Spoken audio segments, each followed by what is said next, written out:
સમાચારો પર નજર કરીએ તો અમદાવાદમાં પોસ્ટર વિવાદ બાદ ટ્રાફિક ડીસીપીનું નિવેદન સામે આવ્યું છે। જે પોસ્ટર વિવાદ સર્જાયો તે બાદ ટ્રાફિક ડીસીપીનું નિવેદન સામે આવ્યું। તેઓએ કહ્યું કે ટ્રાફિક અવેરનેસ માટે એનજીઓએ પોસ્ટર લગાવ્યા હતા અને પોસ્ટરો વિવાદિત હોવાનું ધ્યાને આવતા તેને હટાવવામાં આવ્યા છે।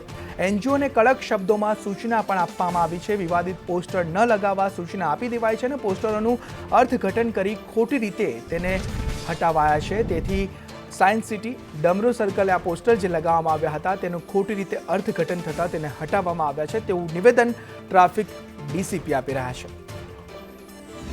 ટ્રાફિક અવેરનેસનું જે કામ થઈ રહ્યું હતું એમાં કેટલાક પોસ્ટરો કે જે એમાં વિવાદિત લખાણ જણાતું હતું એની અમને જાણ થઈ તો અમે તાત્કાલિક એ પોસ્ટરો હટાવડાવી દેવડાવ્યા છે અને એમને કડક સૂચના પણ આપવામાં આવી છે કે અમને પૂછ્યા સિવાય આવા ટ્રાફિક અવેરનેસના ટ્રાફિક સિવાયના કોઈ બીજા પોસ્ટરો લગાવશો નહીં અને સતર્કતા ગ્રુપ ટ્રાફિક અવેરનેસનું કામ કરે છે તો ટ્રાફિકના જ પોસ્ટરો લગાવો।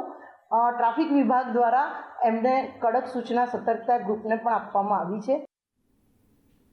ગાંધીનગરમાં મહિલાને ડિજિટલ અરેસ્ટ કરવાનો જે કેસ છે તેમાં મહિલા તબીબ પાસેથી 19 કરોડ રૂપિયા પડાવ્યા હતા ત્યારે પોલીસે વધુ 8 આરોપીઓની ધરપકડ કરી છે। આરોપીઓએ સેલ્ફ ચેકથી રૂપિયા ઉપાડ્યા હતા। અલગ અલગ બેંકમાંથી આ રૂપિયા ઉપાડવામાં આવ્યા હતા। આ જ મુદ્દે વધુ માહિતી સાથે સંવાદદાતા હિરેન જોડાયા છે। હિરેન, વધુ વિગતો। ગયા અઠવાડિયે ગાંધીનગરના એક મહિલા ડોક્ટર છેલ્લા 3 મહિનાથી જે ડિજિટલ અરેસ્ટ થયેલા હતા એ કેસમાં ફરિયાદ નોંધાયા પછી એક આરોપી પકડાયા હતા। ગાંધીનગર સીઆઈડી ક્રાઇમે વધુ 8 આરોપીની ધરપકડ કરી છે, જેમાં જામનગર અને અમરેલીના 3, જ્યારે રાજકોટના 2 વ્યક્તિઓ છે। આ વ્યક્તિઓનો રોલ જે છે એ એમના બેંક એકાઉન્ટમાં આ જે ડિજિટલ અરેસ્ટ થયેલી મહિલાએ જે પૈસા ટ્રાન્સફર કર્યા હતા એ આ આરોપીઓના ખાતામાં ટ્રાન્સફર થયા હતા અને એમણે પોતાના ખાતામાંથી એ રકમ ઉપાડવા માટે સેલ્ફના ચેક આપ્યા હતા અને એટલા માટે એમને ગુનેગાર તરીકે સાયબર ક્રાઇમે એમને લીધેલા છે। અલગ અલગ 35 જેટલા ખાતાઓની અંદર લગભગ 19.46 કરોડની રકમ જે છે એ મહિલાએ ટ્રાન્સફર કરી હતી। આ રાજકોટ, જામનગર અને અમરેલીના બેંક ખાતાઓમાં 50 લાખથી વધુની રકમ ટ્રાન્સફર થયા હતા અને ત્યારબાદ એ રકમ ઉપાડનાર જે વ્યક્તિઓ છે એ રકમ ઉપાડનાર વ્યક્તિઓને સીઆઈડી ક્રાઇમની સાયબર સેલે ધરપકડ કરી છે। સમગ્ર માહિતી બદલ આભાર હિરેન। ભાવનગરમાં કાયદો અને વ્યવસ્થાને લઈ ગૃહમંત્રીનું નિવેદન સામે આવ્યું છે। ગૃહ રાજ્યમંત્રી હર્ષ સંઘવીનું નિવેદન સામે આવ્યું છે। ભાવનગરમાં કાયદો વ્યવસ્થાની સ્થિતિ કથળી નથી, વધુ કડકાઈથી કામગીરી કરવામાં આવશે। ગૃહ રાજ્યમંત્રીએ નવી 25 બસોનું લોકાર્પણ કર્યું તે દરમિયાન આ નિવેદન આપ્યું હતું। હર્ષ સંઘવીએ લીલી ઝંડી બતાવી બસનું પ્રસ્થાન કરાવ્યું। હર્ષ સંઘવીએ કંટ્રોલ રૂમ અને એસટી બસ સ્ટેન્ડની મુલાકાત પણ લીધી।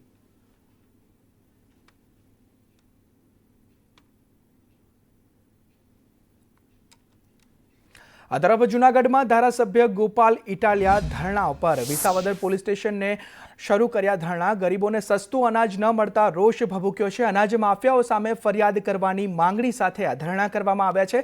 રાજ્ય સરકાર દ્વારા 2 મહિનાનું અનાજ મોકલાયું હતું। ગરીબોને સસ્તા દરે થોડુંક જ અનાજ આપ્યાનો આક્ષેપ કરવામાં આવ્યો છે અને બાકીનું જે અનાજ છે તે બારોબાર વેચી દીધો હોવાનો પણ આક્ષેપ સાથે આ ધરણા કરવામાં આવ્યા છે।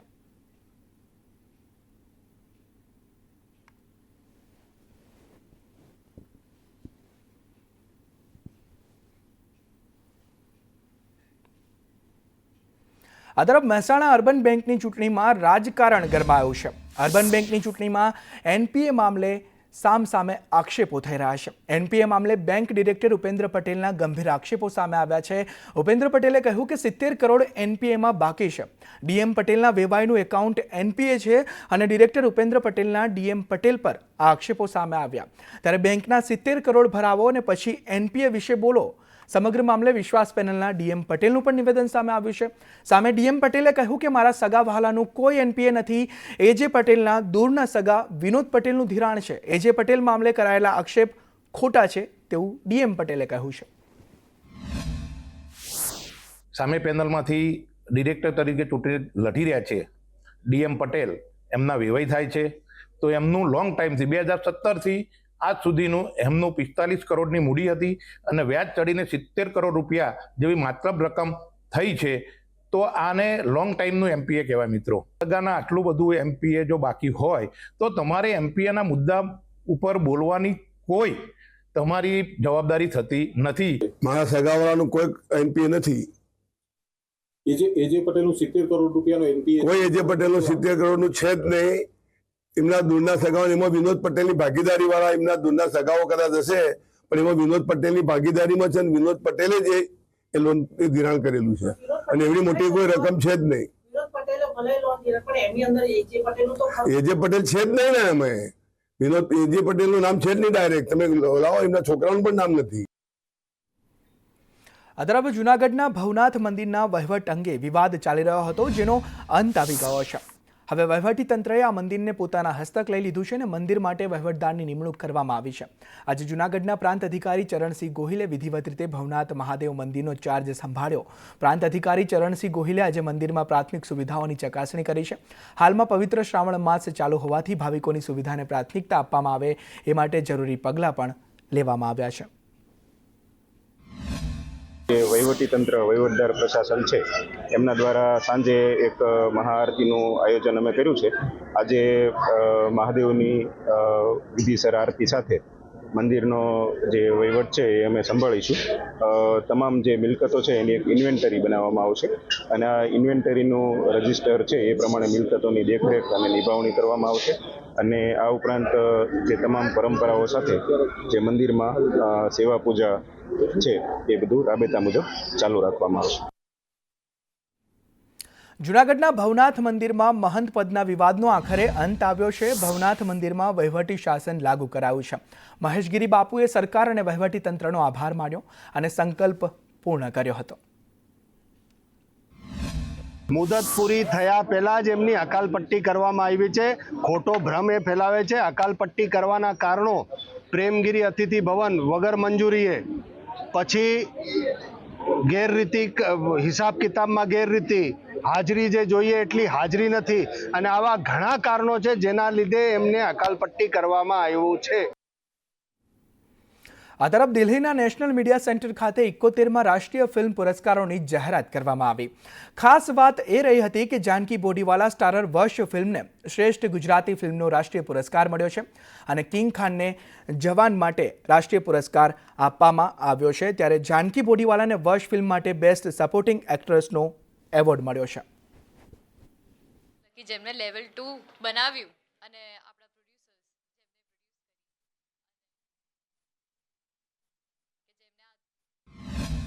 આ વર્ષે ગુજરાતી ફિલ્મ વર્ષને 2 એવોર્ડ મળ્યા છે. એક બેસ્ટ રિજનલ ગુજરાતી ફિલ્મ અને best supporting actress Janki Bodiwala, અને ગુજરાતી ફિલ્મ માટે ડિરેક્ટર એન્ડ ઓવરઓલ ફિલ્મ વર્ષ કૃષ્ણદેવ યાજ્ઞિક. આમ જોવા જઈએ તો આ વર્ષે ગુજરાતીમાં 13 ફિલ્મોનું સબમિશન થયું હતું. એમાંથી ફાઇનલ સુધી 2 ફિલ્મો આવી હતી. પણ વર્ષ એક તો ઓવરઓલ જ્યુરી, કારણ કે અહીંયા ગુજરાતી હું હતો, બાકી બધા અલગ અલગ રિજનથી હતા, ઇન્ક્લુડિંગ ચેરપર્સન, બધાને બહુ જ એન્ગેજિંગ અને બહુ જ કહે ને એકદમ જ latest making style, editing wise ઘણા બધા સેગમેન્ટમાં એ સેકન્ડ રાઉન્ડ સુધી હતી, including editing, acting, overall packaging, production wise. પણ મોટી વાત એ છે કે ઓવરઓલ ફિલ્મ ફૂલ એન્ગેજિંગ હતી અને પરફોર્મન્સ વાઇઝ કંઈ કે તમે કદાચ વર્ષ પિક્ચર જોઈ છે કે નહીં મને ખ્યાલ નથી. ઓવરઓલ આખી film just because of performance. Sardar Sarovar Narmada ડેમની સપાટીમાં સતત વધારો થઈ રહ્યો છે. દર કલાકે ડેમની સપાટીમાં 15 સેન્ટીમીટરનો વધારો થઈ રહ્યો છે. ભારે વરસાદથી ડેમમાં પાણીની આવક નોંધાઈ છે. ડેમના 15 દરવાજા ખોલી 3.5 લાખ ક્યુસેક પાણી છોડાયું. ત્યારે નર્મદા ડેમની મહત્તમ સપાટી 138.68 મીટર છે. નર્મદા ડેમમાં પાણીની આવક 3.27 લાખ ક્યુસેક નોંધાઈ છે. નદી કાંઠાના નાગરિકોને સાવચેત રહેવા માટે સૂચના આપવામાં આવી છે.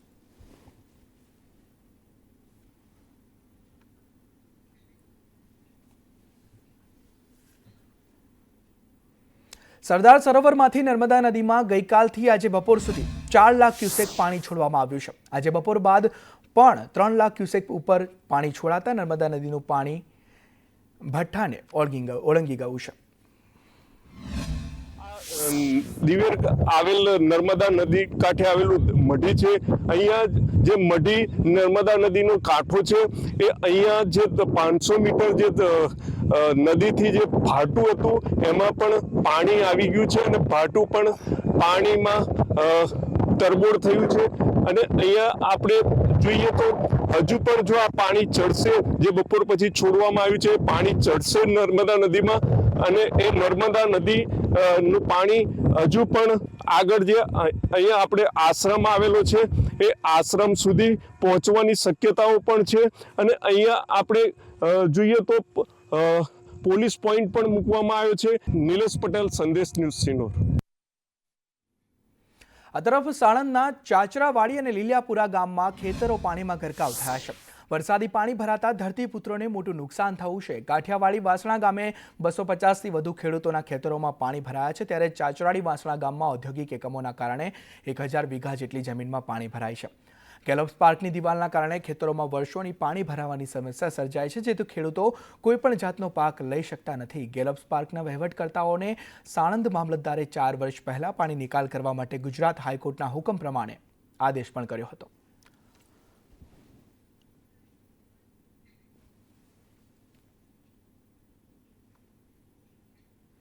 ગુજરાતના ખેડૂતોની હાલત ઘણી કફોડી બની છે. ક્યાંક ભારે વરસાદને લઈ ખેતરમાં ઉભેલ પાક સંપૂર્ણ નિષ્ફળ ગયો છે, તો ક્યાંક મેઘરાજા રીસાયા હોય તેવી સ્થિતિ જોવા મળી રહી છે. અત્યારે ખાસ વરસાદની જરૂર છે અને મજૂરી જાજી કરાવેલી છે. ખાતર, દવા, બિયારણ, હાથીના ભાડા, જો ટાઈમસર વરસાદ થઈ જાય તો ખેડૂતને ન વાંધો, નકર હાલત કપોડી થાય એવી પરિસ્થિતિ થઈ છે. વાદળો કાળા રિબાંગ થાય છે, પણ હાથતાળી આપી અને નીકળી જાય છે. કાયદેસરનો વરસાદ આવતો નથી. તો વરસાદની જરૂર વધીને 2-5 દીમાં, વધીને અઠવાડિયામાં જરૂર છે, નકર પછી પીએચ ચાલુ કરવા પડે. પણ જે માણસો પાસે પાણીની સગવડ છે એ પીએચ ચાલુ કરીએ કે નથી, બિચારા લોકોની હાલત બહુ કફોડી થાય એવું. અહાડી બીજ નદી વરસાદ થઈ ગયો છે અને વાવણી લાયક વરસાદ હતો અને વાવણી વવાઈ ગઈ છે. તો હવે વરસાદ હાથ તાળી દઈને વયો જાય છે અને પિયત ની ખાસ જરૂર છે. વરસાદની ટૂંકમાં ખાસ જરૂર છે. વરસાદ જો 10 દિવસમાં ન આવે તો નુકસાની જાય એવું ખરું એમ. ક્યાં પાક નુકસાન? સોયાબીન છે, અત્યારે કપાસ છે, એને નુકસાની જાય. એક બાજુ નદીઓને સ્વચ્છતાની વાત કરવામાં આવે છે, ત્યારે ગુજરાતની 13 સૌથી પ્રદૂષિત નદીઓમાં જેતપુરમાંથી પસાર થતી ભાદર નદીનો નંબર બીજો આવે છે. ઔદ્યોગિકરણના ફાયદા તો થયા છે, પરંતુ તેના દ્વારા છોડવામાં આવતા પાણીથી નદીઓ દિન પ્રતિદિન વધારે પ્રદૂષિત થતી જાય છે. ત્યારે ડાઇંગ એસોસિએશનના પ્રમુખે જણાવેલું કે ભાદર નદી પ્રદૂષિત હતી એ વાત સાચી છે, પરંતુ તે આંકડા અત્યારના નહીં પણ 2022ના છે.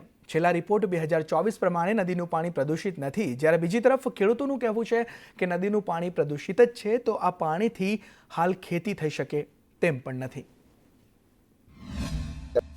પરંતુ અત્યારે જોઈએ તો વર્ષોથી આ ભાદર નદી આજે પણ ચાલુ વરસાદે પણ પ્રદૂષિત છે અને એના ફિલ્ટર પ્લાન્ટ છે એ શોભાના ગાંઠિયા સમાન છે. એ રીતે કે ફિલ્ટર પ્લાન્ટ પછીનું પાણી લેવામાં આવે, ગાઈડલાઈન મુજબ ફિલ્ટર થવું જોઈએ, તે થતું નથી. અને બે રોકટોક રીતે ઝેરી કેમિકલ અને દુર્ગંધયુક્ત પાણી રાતના દિવસ છોડવામાં આવે છે. તેના જવાબદાર અધિકારીઓ જીપીસીબી કંટ્રોલ બોર્ડની ઓફિસ પણ આવ્યા છે. પરંતુ અત્યારે જોવામાં આવે તો ભાદર નદીનું પાણી પ્રદૂષિત છે, એમાં એક પણ લોટો આપણે પી શકાય તેવું નથી. અને હાલમાં અત્યારે કરંટ જે રિપોર્ટ આવ્યા છે એ 2.2 જ છે. એટલે આ જે છે એ બધું 2022ના જૂના રિપોર્ટ છે. અને ત્યારે હતું પણ ભાદર પ્રદૂષિતમાં એવું છે કે અમારા કોઈ સભ્યો એમાં અમે તો પાણી નાખતા નથી, પણ જે કંઈ પ્રદૂષણ થોડું ઘણું મહદઅંશે છે એ જે કંઈ છે એ ગામમાંથી બધું ભૂગર્ભ ગટરનું પાણી આવે છે. ગુજરાતની સૌથી પ્રદૂષિત 13 નદીઓ છે, તે નદીઓની એક વાત કરવામાં આવે તો જેતપુરની ભાદર નદીની એક યાદી જાહેર થઈ. તેમાં જેતપુરની ભાદર નદી છે તેમાં 259 તેનું બીઓડી તેવું આજે જાણવા મળ્યું છે. અત્યારે દુબડીપાટના વિસ્તારમાં પહોંચી છે અને અત્યારે અહીંયા જોતા અત્યારે અહીંયા કાળું પાણી પ્રદૂષિત જેવું નજરે પડે છે. ત્યારે આપણે જીપીસીબી એટલે કે ગુજરાત પ્રદૂષણ નિયંત્રણ બોર્ડનો લેટેસ્ટ રિપોર્ટ 2024નો એવું કહે છે કે આ બીઓડી એટલે બાયોકેમિકલ ઓક્સિજન ડિમાન્ડ, તેનું પ્રમાણ ભાદરનું છેલ્લું 21.9 એટલે 259 ને 21.9 ક્યાં એટલે 230 જેટલું ઓછું તેવું જીપીસીબીએ તાજેતરમાં જાહેર કર્યું છે. અને હજી પણ આમાં પ્રદૂષિત છે તે પ્રદૂષણ જે ગેરકાયદેસર કારખાનાઓ છે, બાંધણીના કારખાનાઓ છે, તેઓ ભાદર નદીમાં ડાયરેક્ટ પાણી છોડે છે, તેને કારણે છે. અમે કોઈ પ્રદૂષણ કરતા નથી તેવું ડાઇંગ એસોસિએશનના પ્રમુખ જણાવી રહ્યા છે. પરંતુ ખરી વાસ્તવિકતા જોતા તો ભાદર નદી પ્રદૂષિત છે. અત્યારે તે અહીંયા નજરે જોડતા અને આંખે દેખ્યો અહેવાલ સંદેશ ન્યૂઝ બતાવી રહી છે. હિતેશ રાઠોડ, સંદેશ ન્યૂઝ, જેતપુર. ભાદર નદી પર લગભગ 55 વર્ષ પહેલા બાંધવામાં આવેલો પુલ જસદણ તાલુકાના 15થી વધુ ગામને જોડે છે. જસદણ જૂના બસ સ્ટેન્ડથી લાતી પ્લોટને જોડતો કાળિયો પુલ અત્યંત જર્જરિત હાલતમાં હતો. લાતી પ્લોટ બ્રિજ, જેને કાળિયા બ્રિજના નામે જે વર્ષો પહેલાં આ બ્રિજ બનેલો, કેટલાક સમયથી આ બ્રિજ ઉપયોગ કરવા લાયક એટલે જર્જરિત થયો છે.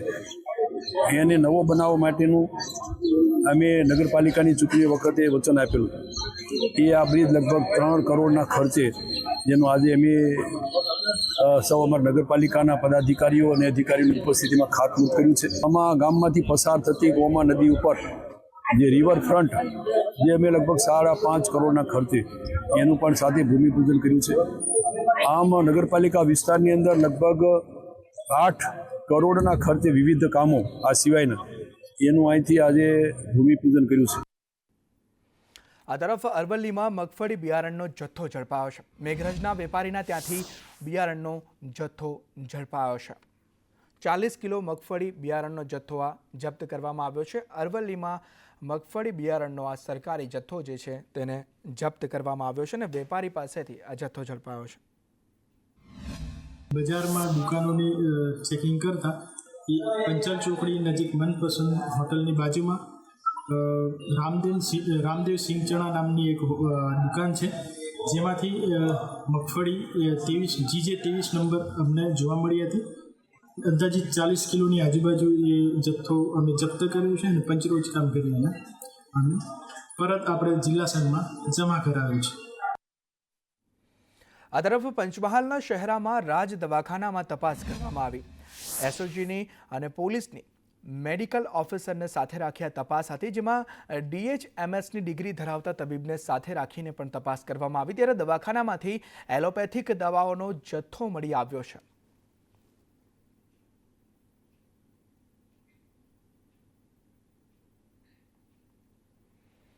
આ તરફ બનાસકાંઠા જિલ્લામાં પર્યાવરણના જતન માટે અનેક પ્રયાસો થઈ રહ્યા છે. ત્યારે થરાદ ખાતે વિધાનસભાના અધ્યક્ષ શંકરભાઈ ચૌધરીના અધ્યક્ષતામાં મેગા વૃક્ષારોપણ કાર્યક્રમ યોજાયો હતો.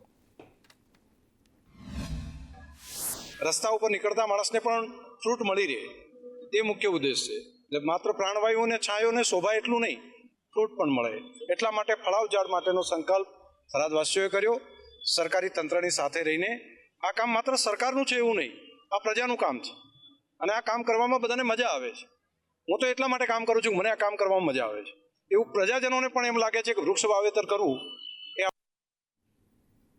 જામનગરના પ્રભારી મંત્રી મુળુભાઈ બેરાના અધ્યક્ષ સ્થાને મહાનગરપાલિકાની સમીક્ષા બેઠક યોજાઈ હતી, જેમાં શહેરમાં ચાલતા કામોનું સ્થળ પર નિરીક્ષણ કરવામાં આવ્યું.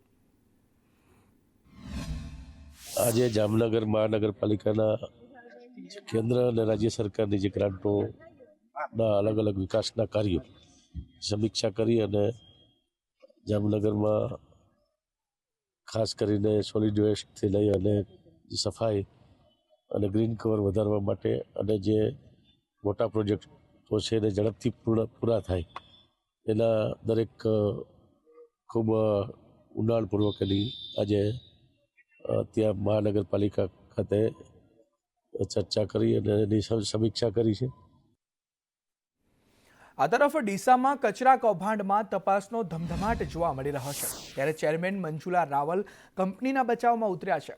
દરબાર વેસ્ટ કંપનીએ કોઈ કૌભાંડ નથી કર્યું. દરબાર વેસ્ટ કોર્પોરેશનનું કામ સારું છે. કલેક્ટરના આદેશ બાદ તપાસ કરે છે.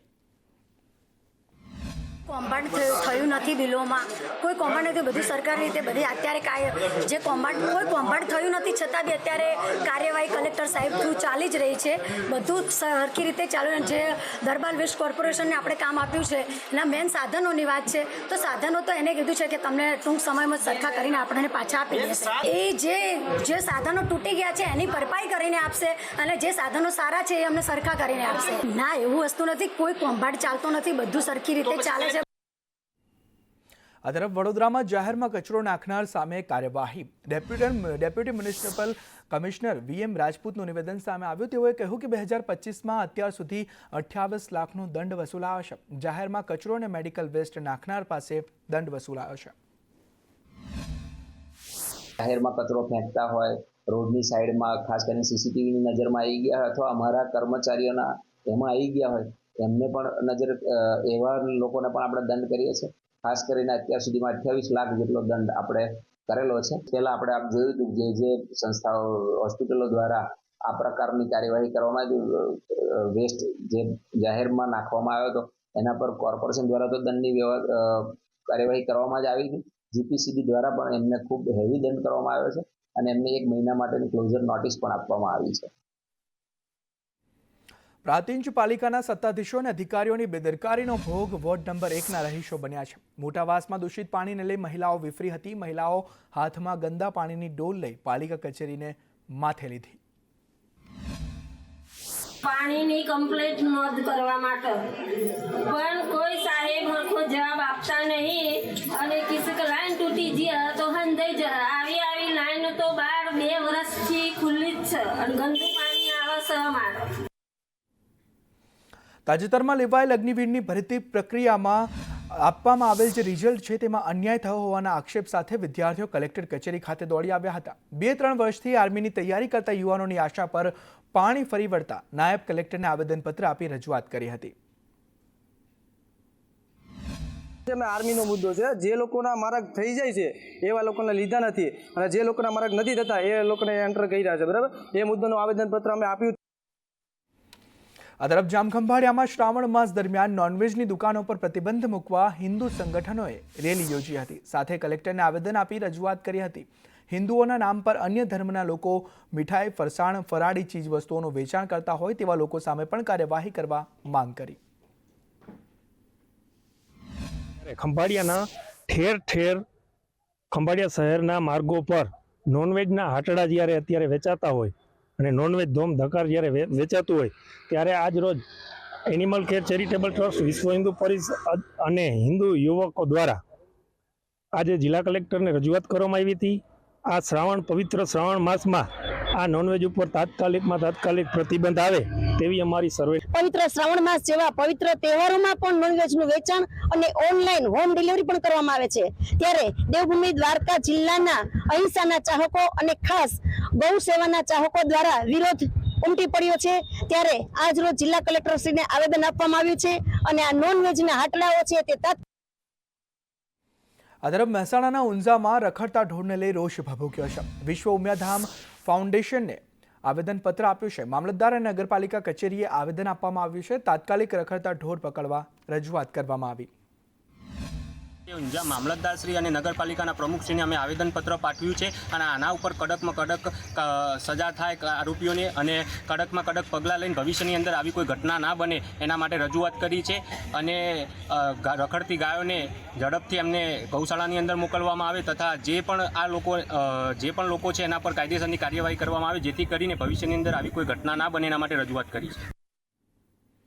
ધારી તાલુકામાં અનુસૂચિત જાતિ સામુદાયિક ખેતી સહકારી મંડળીના સભાસદોએ કલેક્ટરને આવેદન આપ્યું હતું. મંડળીના પ્રમુખ તેમજ જિલ્લા રજિસ્ટ્રારને તાત્કાલિક અસરથી સસ્પેન્ડ કરવા બાબતે સભાસદોએ રજૂઆત કરી હતી. આજે અનુસૂચિત જાતિની જે મંડળી હોય એની અંદર ખોટી રીતે પ્રમુખ પદ મેળવી લીધું છે. ખોટા સભાસદો ઉમેરીને જે કર્મચારી હોય અને ભણતા વિદ્યાર્થી હોય એવા સભાસદોને ઉમેરી અને પ્રમુખ પદ મેળવી લીધું છે. અને આની અંદર ક્યાંક ને ક્યાંક જિલ્લા રજિસ્ટ્રારને અનેકવાર રજૂઆતો કરવા છતાં ઓડિટરે રિપોર્ટ કરી દીધા હોવા છતાં કે ભાઈ આ મંડળીઓના સભાસદો ખોટા છે તે છતાંય ક્યાંક ને ક્યાંક છારવવાનું કામ કર્યું છે. અને અહીંયા આગળ અમને એવું લાગે છે કે કોઈ મોટા માથા નેતાઓ પણ સામેલ હોય એવું લાગી રહ્યું છે. તે છતાંય અમે આજે કલેક્ટરના આવેદનપત્ર. આ તરફ દાહોદમાં કોમ્પ્યુટર ઓપરેટર લાંચ લેતા ઝડપાયો છે. લીમખેડાના ચીલાકોટા ગ્રામ પંચાયતમાં એસીબીની ટ્રેપમાં તે ફસાયો. 1000ની લાંચ લેતા દિનેશ સોલંકી રંગે હાથ ઝડપાયો. જન્મનો દાખલો કઢાવવા માટે 1200ની લાંચ માંગી હતી. અમદાવાદમાં અસામાજિક તત્વોનો આતંક સામે આવ્યો છે. માણેકબાગ, શ્રેયસ ટેકરા અને આંબાવાડીમાં આતંક મચાવ્યો. રસ્તા પર પાર્ક કરેલા 26 વાહનોના ટાયર ફાડી નાખ્યા. 6 થી 2 શખ્સોએ અનેક વાહનોને નુકસાન કર્યું. અસામાજિક તત્વોના આતંકની ઘટના સીસીટીવીમાં કેદ થઈ ગઈ છે. તરફ ભાવનગરમાં શંકાસ્પદ મુદ્દામાલ સાથે 2 ઝડપાયા. મહુવાના તલગાજરડા પાસે 2 ટ્રક જપ્ત કરવામાં આવી. એક ટ્રકમાંથી 275 લીટર જ્વલનશીલ પ્રવાહી મળી આવ્યું છે અને બીજા ટ્રકમાં લસણનો જથ્થો મળી આવ્યો. એલસીબીએ 27.32 લાખનો મુદ્દામાલ જપ્ત કર્યો છે અને સાથે જ શાહિદ સૈયદ અને તોફિક વસાયાની ધરપકડ કરવામાં આવી છે.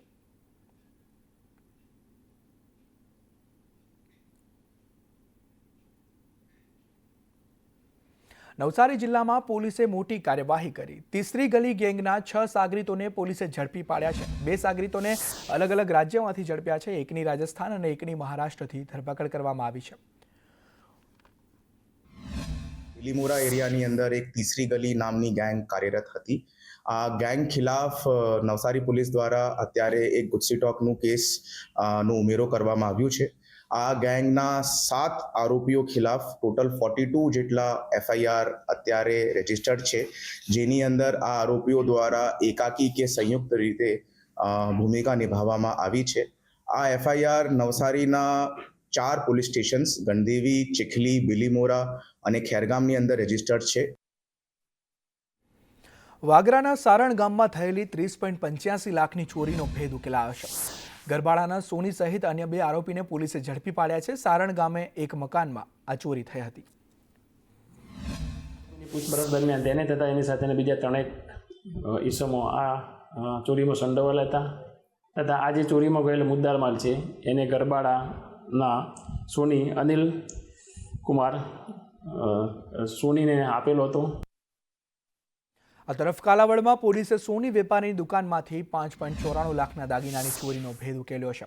ગ્રાહક બનીને આવેલી મહિલા સોનાનો ડબ્બો લઈ ફરાર થઈ ગઈ હતી, જેમાં પોલીસે રાજકોટના દંપતીને ઝડપી પાડ્યો.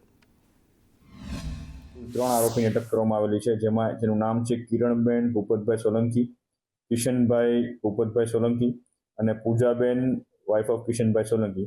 આ 3 આરોપીઓને અટક કરી અને આગળની કાયદેસરની કાર્યવાહી ચાલુ કરી.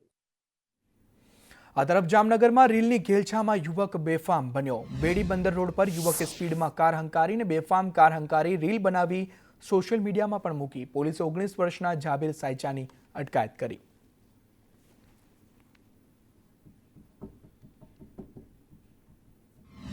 નગરના અમુક રહીશો દ્વારા પોતાના સોશિયલ મીડિયા એકાઉન્ટ્સ ઇન્સ્ટાગ્રામ તેમજ ફેસબુક ઉપર પોતાની ગાડીને મહત્તમ સ્પીડ ઉપર ચલાવી અથવા તો ફૂલ સ્પીડ ઉપર ચલાવી અને બેફિકરાએ ગફલતભરી રીતે ચલાવતા હોય એ પ્રકારના વિડીયો અપલોડ કરવામાં આવતા હોય છે.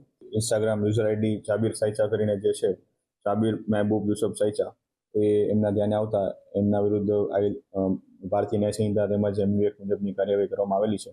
પરંતુ આના દ્વારા પ્રજાજોગ સંદેશ આપવાનો હોય કે આ પ્રકારના કોઈ પણ ફૂલ સ્પીડના વિડીયો અથવા તો ગફલતભરી રીતે ડ્રાઇવિંગના વિડીયો જો મૂકવામાં આવશે તો એમના વિરુદ્ધ આપણે કાયદેસરની કાર્યવાહી કરવામાં આવશે. આ તરફ અંબાજીમાં જીવના જોખમે સેલ્ફી લેતા લોકો. 100 ફૂટ ઉપરથી વહેતા ઝરણામાં જોખમી સેલ્ફી જોવા મળી. દાંતામાં ઘરેડા વોટરફોલ પર આ જોખમી સેલ્ફી લઈ રહ્યા છે લોકો. પાણિયારી ધોધ ખાતે તંત્ર દ્વારા પ્રતિબંધ મુકાયો છે અને ઘરેડા ખાતે જીવના જોખમે છતાં પણ લોકો સેલ્ફી લઈ રહ્યા છે.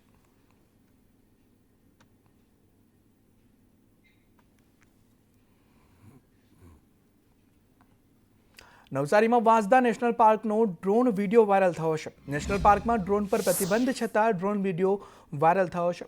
પ્રતિબંધિત ડ્રોન દ્વારા નેરોગેજ ટ્રેનનો પણ વિડીયો લેવાયો છે. ડ્રોન વિડીયોમાં એક કિસમ ટ્રેનની સામે દોડતો દેખાયો છે. રીલની ઘેલછામાં ડ્રોન વિડીયો બનાવ્યો હોવાનું અનુમાન છે. ત્યારે સંવેદનશીલ વિસ્તારમાં ડ્રોન વિડીયોથી અનેક સવાલો પણ ઉઠી રહ્યા છે.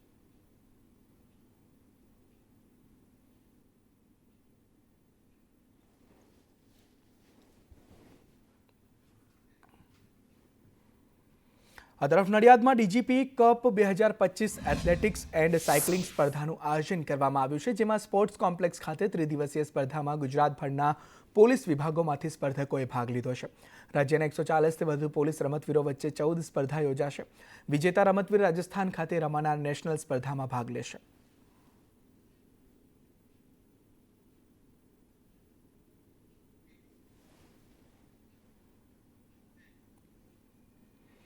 અમદાવાદના અસારવામાં ધોરણ 5 થી 12ના વિદ્યાર્થીઓનો સન્માન સમારોહ યોજાયો હતો. અસારવાના ધારાસભ્ય દર્શના વાઘેલા અને રૂચિલ ચેરિટેબલ ટ્રસ્ટ દ્વારા કાર્યક્રમનું આયોજન કરાયું હતું. અસારવા વિધાનસભામાં સમાવિષ્ટ 49 સરકારી અને ખાનગી શાળામાં પ્રથમ, બીજો, ત્રીજો નંબર લાવનાર 746 વિદ્યાર્થીઓનું સન્માન કરાયું હતું.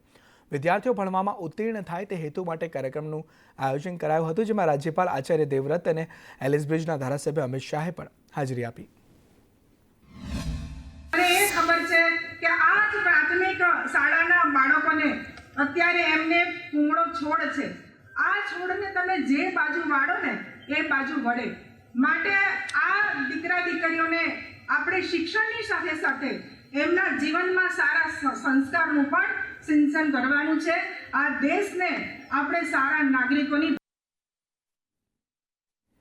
જામનગરમાં સુપ્રસિદ્ધ શ્રી બાલા હનુમાનમાં અનોખો ઇતિહાસ રચાયો છે.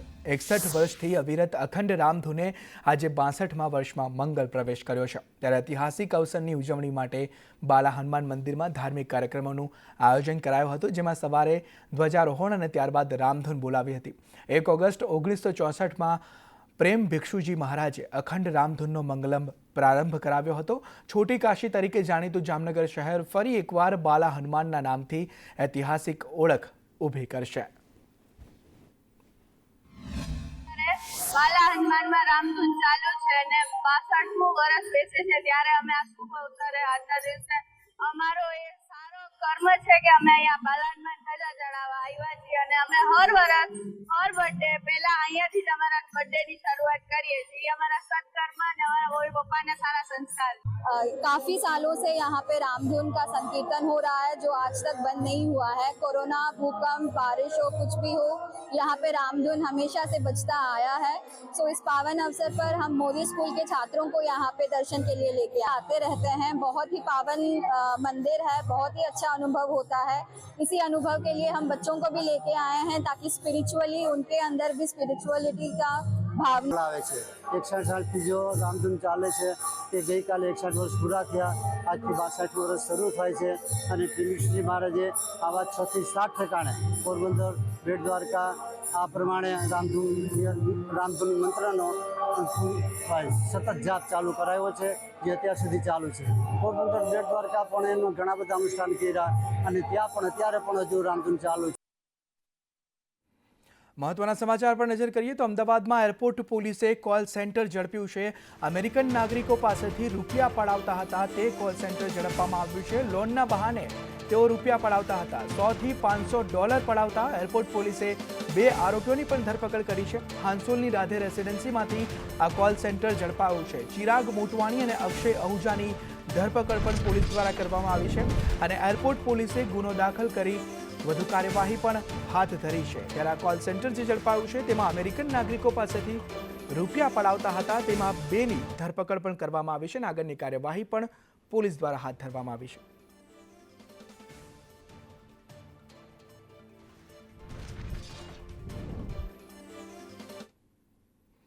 અમદાવાદમાં પોલીસ પર કાર ચડાવી હત્યાનો પ્રયાસ કરવામાં આવ્યો છે. ડ્રગ પેડલરે પોલીસ પર કાર ચડાવવા પ્રયાસ કર્યો છે. પોલીસે રોકવા જતા કાર ચડાવવા પ્રયાસ કર્યો ત્યારે અમદાવાદ એસઓજીએ હમજા શેખની ધરપકડ કરી છે. આજ મુદ્દે વધુ માહિતી સાથે સંવાદદાતા જિગ્નેશ પટેલ જોડાયા છે. જિગ્નેશ, પોલીસ પર કાર ચડાવવાનો પ્રયાસ આ ડ્રગ્સ પેડલર દ્વારા, શું છે વધુ વિગતો?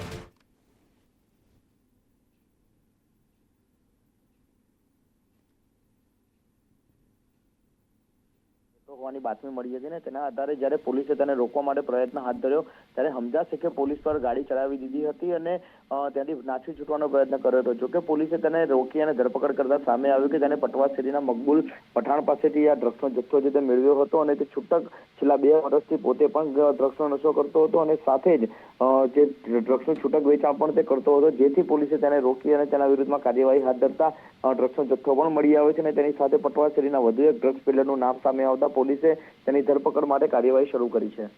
સમગ્ર માહિતી બદલ આભાર જિગ્નેશ. ત્યારે એરપોર્ટ પોલીસે જે કોલ સેન્ટર ઝડપ્યું તે બાદ વધુ એક કિસ્સો જે સામે આવ્યો ત્યારે ડ્રગ્સ પેડલર દ્વારા અમદાવાદ પોલીસ પર જ કાર ચલાવવાનો પ્રયાસ કરવામાં આવ્યો છે.